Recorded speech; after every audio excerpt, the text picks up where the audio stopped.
ओम।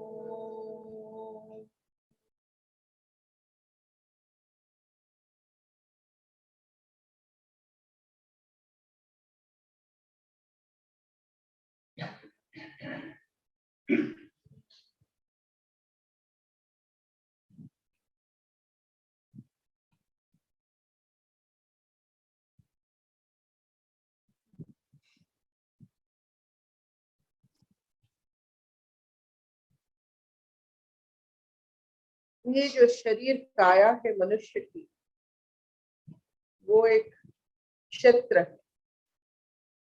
1.5 से 1.7 metre square का क्षेत्र है। सबसे छोटा सा क्षेत्र जो मालूम नहीं पड़ता है, और उसको उस क्षेत्र में पानी सींचने वाले दो बेटे होते हैं। एक लंग्स, दो लंग्स, और पंप करने वाला एक हार्ट होता है, हृदपिंड।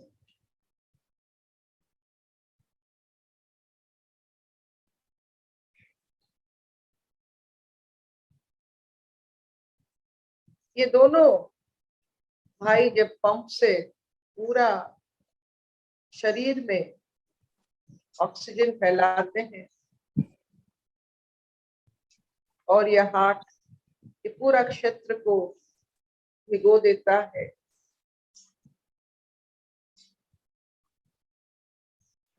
तो आपकी जो अनुभूतियां, परसेप्शन, अनुभूति की जो एंगल होता है, वो तरह तरह की नवीन होता है। तो ये लंग्स, ये दोनों लंग्स जब मजबूत होते हैं, पूरा क्षेत्र को सींचने में, तब आपको अपने ऊपर विश्वास होता है। और ये ओंकार नाद आपकी वो दो फेफड़ों की कहानी है।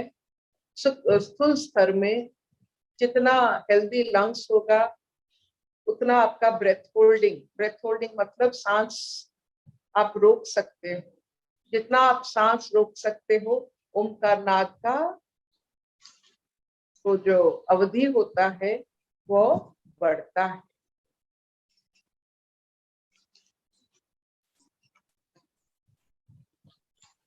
इससे पता चलता है आप अपने क्षेत्र में पानी सींचने में कितने आप में ताकत है।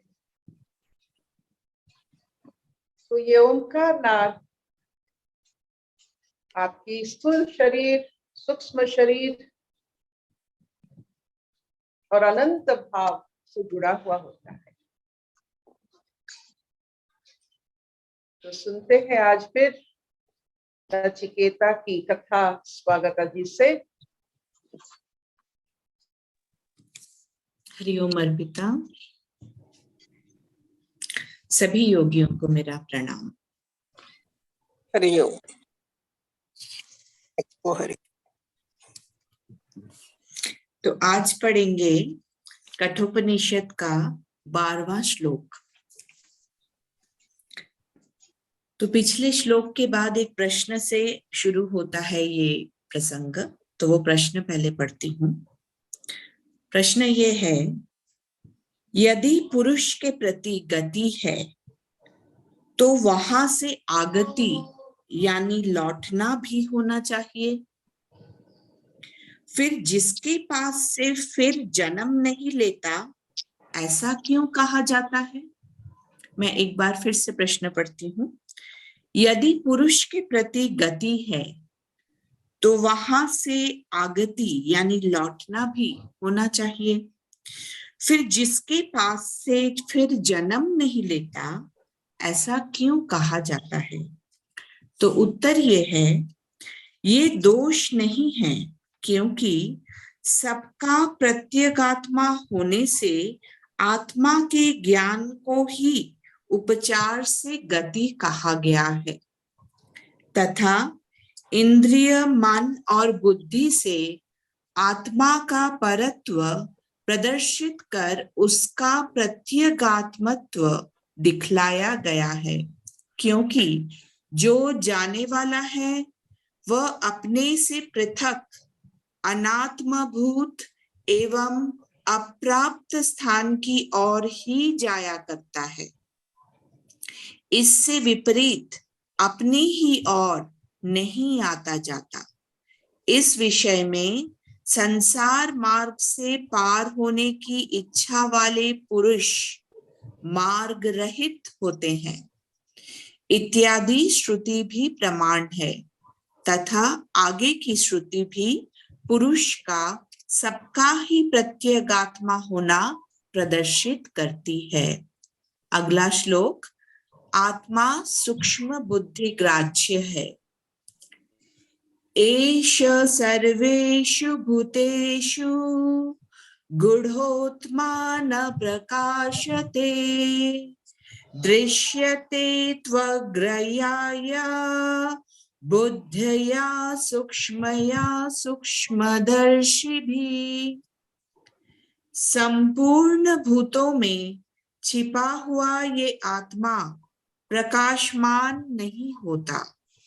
ये तो सूक्ष्मदर्शी पुरुषों द्वारा अपनी तीव्र और सूक्ष्म बुद्धि से ही देखा जाता है।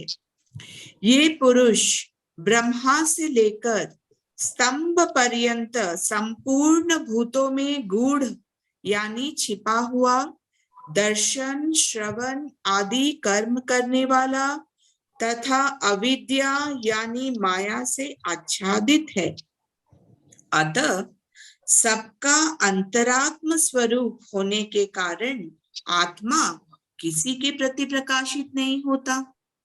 अहो, ये माया बड़ी ही गंभीर, दुर्गम और विचित्र है, जिससे कि ये संसार के सभी जीव वस्तुतः परमार्थ स्वरूप होने पर भी शास्त्र और आचार्य द्वारा वैसा बोध कराए जाने पर मैं परमात्मा हूँ इस तत्व को ग्रहण नहीं करते, बल्कि जो देह और इंद्रिय आदि संघात घटादि के समान अपने दृश्य हैं, उन्हें किसी के ना कहने पर भी मैं इसका पुत्र हूँ इत्यादि प्रकाश से आत्मभाव से ग्रहण करते हैं। निश्चय उस परमात्मा की ही माया से ये सारा जगत अत्यंत भ्रांत हो रहा है।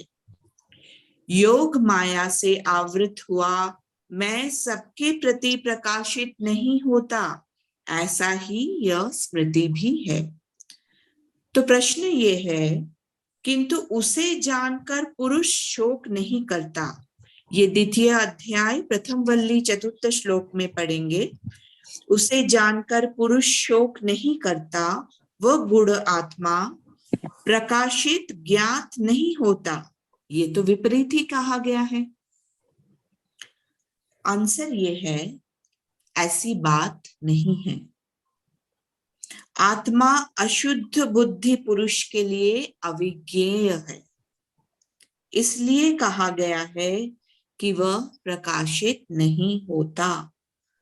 वह तो संसार युक्त और तीक्ष्ण, जो किसी पैनी नोक के समान सूक्ष्म हो, ऐसी एकाग्रता से युक्त और सूक्ष्म वस्तु के निरीक्षण में लगी हुई तीव्र बुद्धि से ही दिखलाई देता है। किन्हें दिखलाई देता है? इस पर कहते हैं सूक्ष्म दर्शियों को। इंद्रियों से उनके विषय सूक्ष्म है इत्यादि प्रकार से सूक्ष्मता की परंपरा का विचार करने से जिनका पर सूक्ष्म वस्तु को देखने का स्वभाव पड़ गया है, वे सूक्ष्मदर्शी हैं। उन सूक्ष्मदर्शी पंडितों को वह दिखलाई देता है। ये इसका भावार्थ है। हरिओम।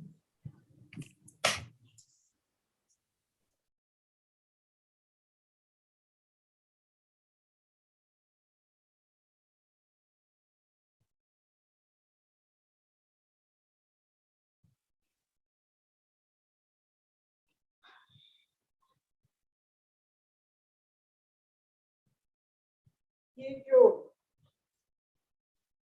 आज की जो सोच है, वो सोच से ये पता चलता है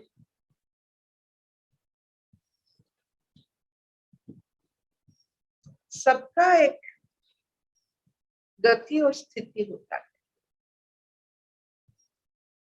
शरीर का गति सीमित है, स्थिति भी पता है पंचभूत में लीन होने वाला है।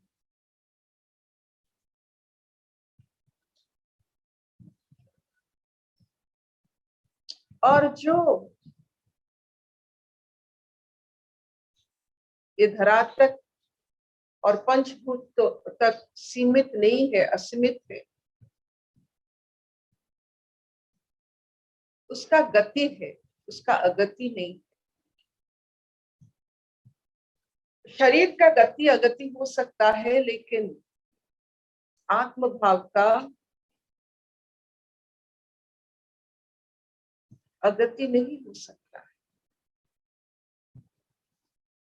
आत्म भाव का स्थिति हो सकता है।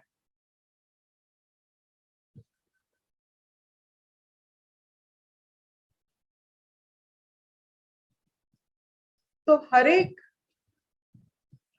जीव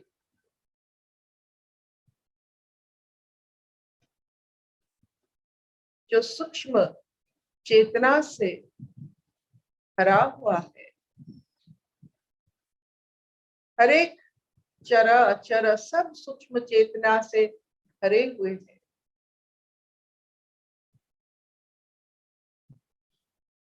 ये सूक्ष्म चेतना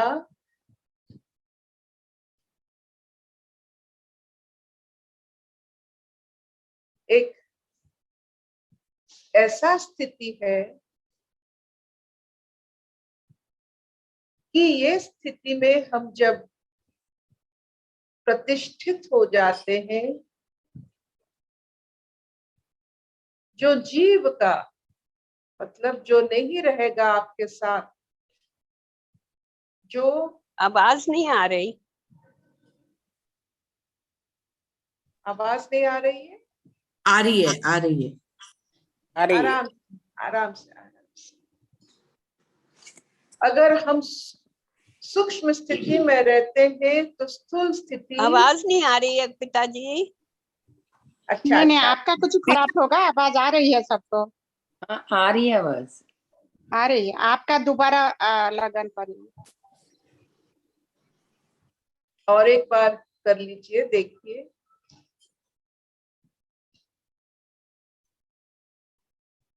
आया?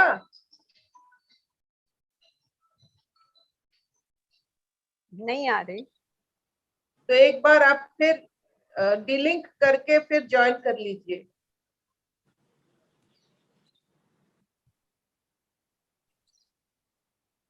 कभी कभी होता है ऐसा।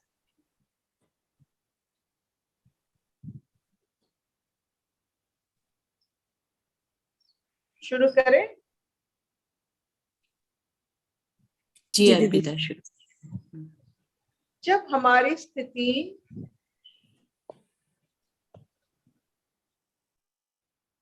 सूक्ष्म भाव से होती है तो ये स्थूल हमसे अलग हो जाती है। एक बार स्थूल चीज हमसे अलग हो गया, हम जिस सूक्ष्म अवस्था में पहुंचते हैं उसमें और गति कहीं नहीं होता, लेकिन वो गति की विपरीत अगति नहीं है और गति शून्य हो गए और गति की जरूरत ही नहीं है।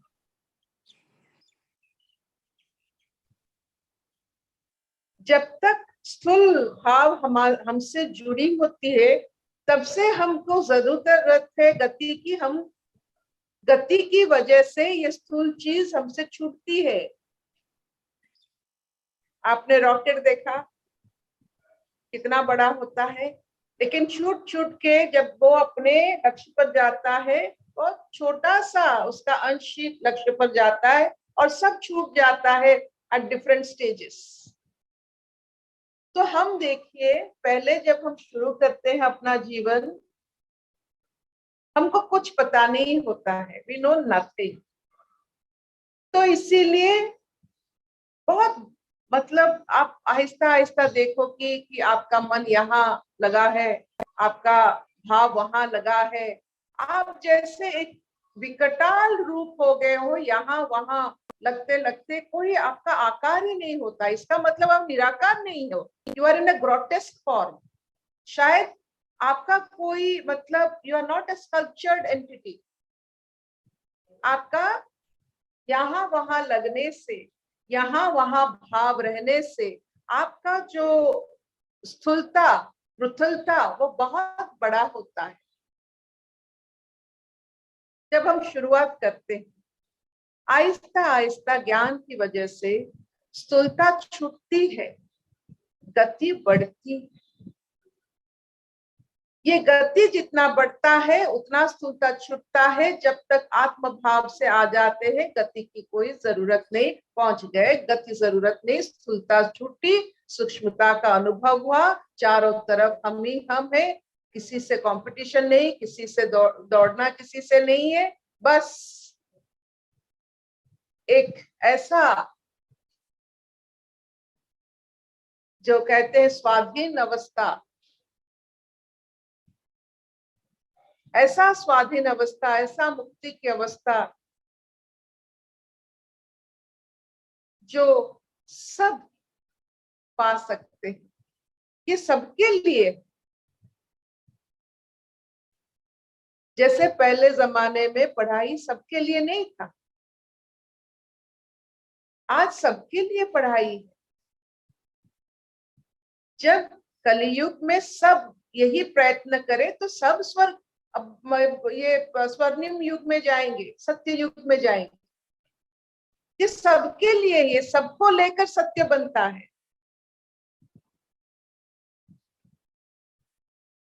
जब तक कली का एक असर होता है, नाम यज्ञ इसमें बहुत बड़ी महत्व रखता है।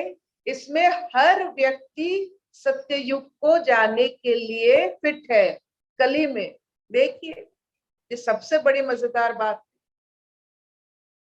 क्योंकि यहाँ सब कोई, चाहे वो देख देख के हो या कुछ भाव से हो, कुछ अभाव से हो, लेकिन मिलकर सब में आजकल आप देखिए आत्म चेतना भर भर के कुट कुट के बाहर आ रही। अभी हमारे समाज में, हमारे प्रकृति में ऐसा कुछ हो रहा है जो सबको आत्म मंथन में डाल रही है। मंथन और चिंतन, ये दोनों प्रक्रिया के कारण हर कोई गति पर आने लगी। अब बाहर आ गए हैं, मुख में अभी आ रहा है सबकी कि ये स्थूलता, ये आरामदायक, ये जो घटता बढ़ता संसार है, इसके ऊपर हम निर्भर नहीं कर सकते और इसके लिए अपना जो भाव है उसको अनियंत्रित करके मानसिक अवसाद और ऐसे पीड़ाओं से कोई गुजरना नहीं चाहता। अभी सबको मेंटल हेल्थ की पड़ी है। सब तो फिजिकली फिट हो रहे हैं क्योंकि न्यूट्रिशनल सप्लीमेंट्स खा रहे हैं, बहुत सारे चीज जान रहे हैं। अभी मीडिया की तरफ से सबको सब पता है, सबको सब पता है, कुछ ना कुछ करते हैं शारीरिक तौर पर। अभी मानसिक तौर पर भी वो चाहते हैं कि मानसिकता कैसे एकता में परिणत हो, सब चाहते हैं। 70% आप लोग को बात करेंगे, सब कहते हैं कैसे मानसिक अवसाद और मानसिक जो गहरा तनाव है, सब उससे बाहर आना चाहते हैं। और वो समझ गए हैं कि इससे बाहर कोई डॉक्टर नहीं ला सकता है, खुद को आना पड़ेगा, खुद की रस लगाना पड़ेगा, खुद के साथ रास लगाकर खुद के साथ सत्संगी बनना पड़ेगा। सबको पता चल गया कि आज कोई किसी को कुछ नहीं कर सकता है जब तक हम खुद के सत्संगी ना बने। इसीलिए सत्य युग निश्चित है, क्योंकि ये सब में आ गई है। आप देखो, कोई भी किसी से भी पूछो, वो सब जान गए हैं कि संसार में आनंद खुद से होती है, बाहर से नहीं है, सब अंदर से होती है। सबको ये एहसास हो गया। तो ये जो एहसास, ये जो सूक्ष्मता की एहसास जो सब में आ रही है, क्योंकि आप देखो, जिसके पास सब कुछ है, सब कुछ मतलब सब कुछ वस्तु है, घर में उसके भरा पूरा वस्तु है, वो बाहर जाता है वैकेशन के लिए। क्यों? वैकेशन किस चीज का? वस्तुओं से तो वैकेशन लेते हो ना। आप अनजाने में वस्तुओं से ही वैकेशन लेते हो। नहीं, मुझे ये सब नहीं देखना है, मुझे पेड़ पौधे देखना है, अलग चीज देखना है। ये वस्तुओं की वैकेशन अभी बहुत चल रहा है। लोग दौड़ते हैं वस्तुओं की वैकेशन से, मार्केट से दौड़ते हैं। नहीं, मुझे 15 दिन मार्केट नहीं देखना है। ये वैकेशन क्यों चाहिए?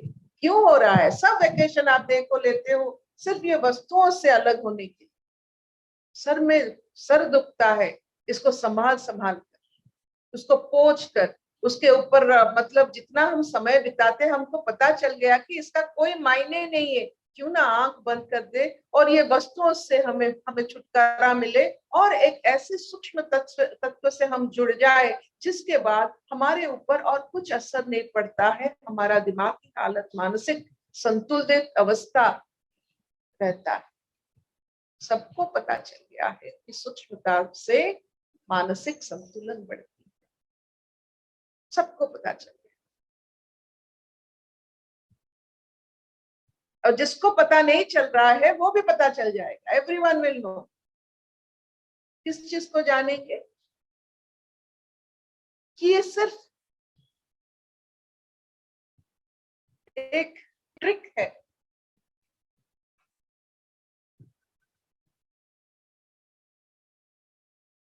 और एक बार पूरा समाज ये सूक्ष्म अनुभूति को मान्यता देना शुरू करेगा, आप देखोगे ये मजहब, इतने सारे मजहब, इतने सारे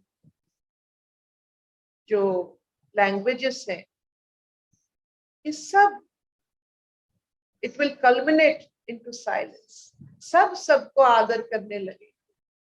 तो ऑल ऑफ अस आर, जब हम सब सूक्ष्म चेतना में रह जाएंगे, सब सबको आदर करने लगेंगे। कोई किसी को नहीं पूछेगा कौन से मजहब के हो, कौन से भाषा बोलते हो, कौन से स्थूल चेतना से आप आए हो, कौन से देश से हो। कोई किसी को नहीं पूछेगा। ये स्थिति ऐसी है। तो ऐसा स्थिति जो गति को बंद कर दे, वो आत्मबोध है। All vacation, complete vacation, vacation ही वैकेशन, आत्मबोध।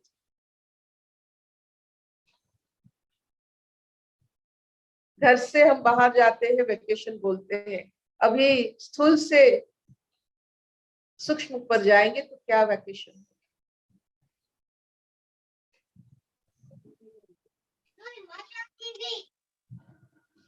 इतना चलेगा?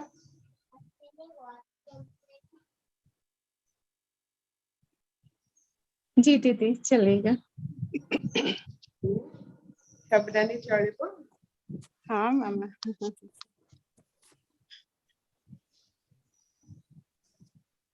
कोई प्रश्न है?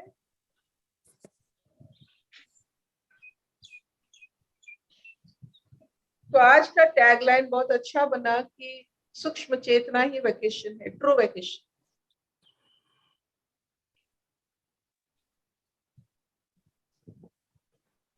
अपने फैला हुआ, आपने पत्थर देखा है जिसमें मूर्ति बनता है, पहले पत्थर कितना बड़ा होता है।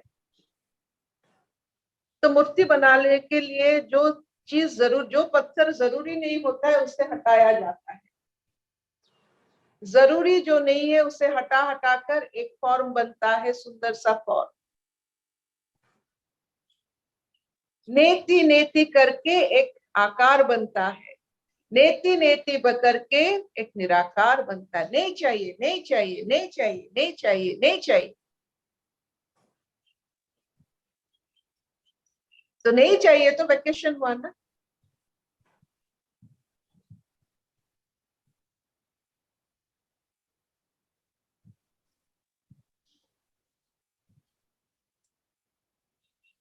तो एक्स्ट्रा पत्थर निकालिए, एक्स्ट्रा वस्तु जीवन से निकालिए, अपने सूक्ष्म कारीगरी, जो सूक्ष्मता एक कारीगरी है, और ये सूक्ष्मता आप खुद को देंगे, ये आपका खुद के लिए गिफ्ट है। कितना सूक्ष्म आप बन सकते हो आपकी निहाण की वजह से, आपकी इच्छा शक्ति की वजह से। इच्छा एक शक्ति होती है।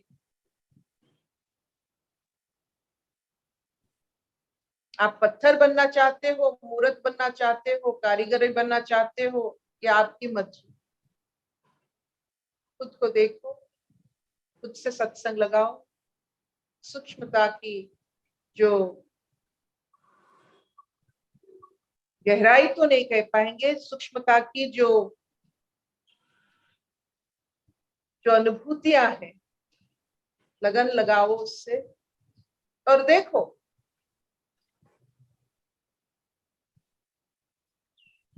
उसमें क्या होता है।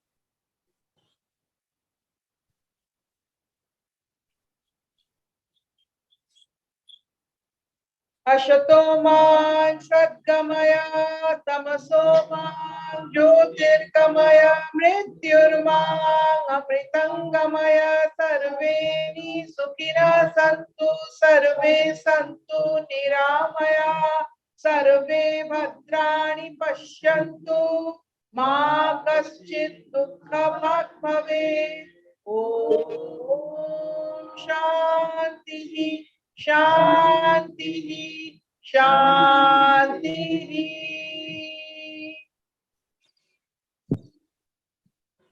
कोई प्रश्न है?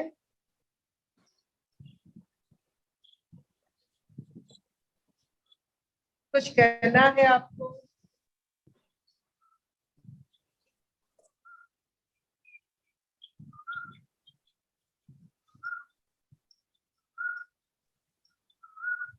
अर्पिता, ये कठोपनिषद पढ़ने से ये बड़ा कठिन लगता है। मतलब इसका नाम ही है कठोपनिषद, तो कठिन उपनिषद है काफी। लेकिन जैसे ही हम जो सुनते आ रहे हैं, जैसे ही हमारी मिट्टी ऐसी तैयार बनी है और उसके ऊपर आप जब ये बोलते हो, तो जैसे इतना कठिन कठिन जो भी श्लोक है ये एकदम सरलता से प्रकाशित हो जाता है। बहुत ही अपूर्व लगता है ये। रोज जो सुबह इतनी इतनी गूढ़ कठिन तत्व और इतनी सहजता से हमारी जिंदगी में मिक्स हो जाता है, रोज का एक कैच वर्ड, रोज का एक मोती, ये बहुत सुंदर है। इसकी वजह आपकी चाहत है। ये चाहत जो है उसकी महिमा हम राधा जी से सीखते हैं। कैसे?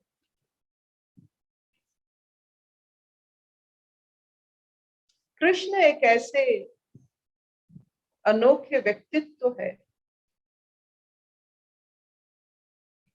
और इतने सारे ज्ञान की भंडार है। एक सादा सीधा ग्वालन राधा जी तो कृष्ण को क्या समझते थे या समझने की कोशिश करते थे? बस चाहत थी।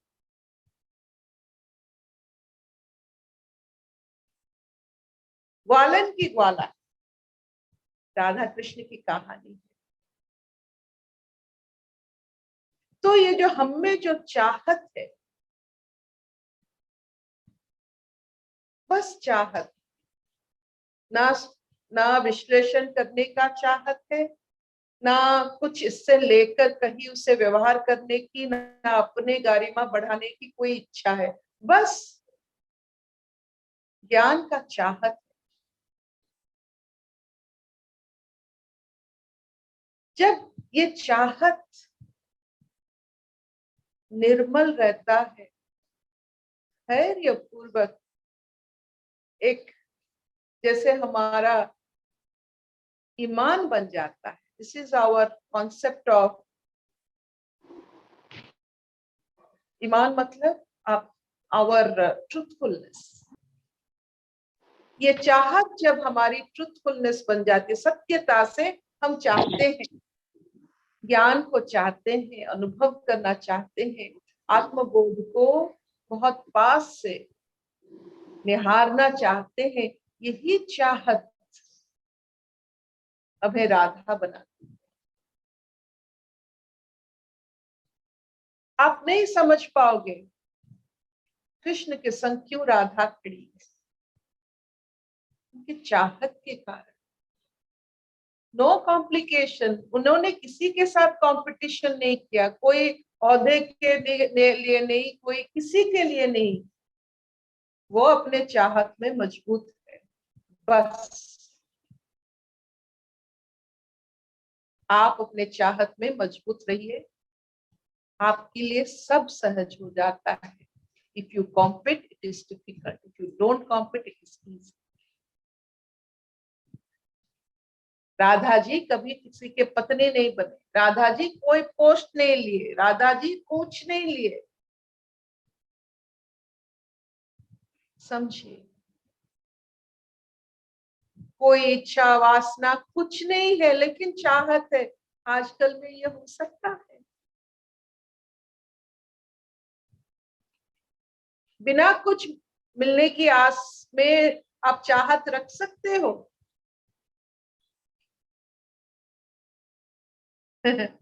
इसीलिए वो Radha ji.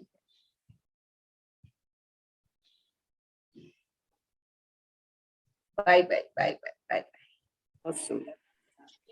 Bye bye Dhanu, bye bye bye bye. Hari ओम।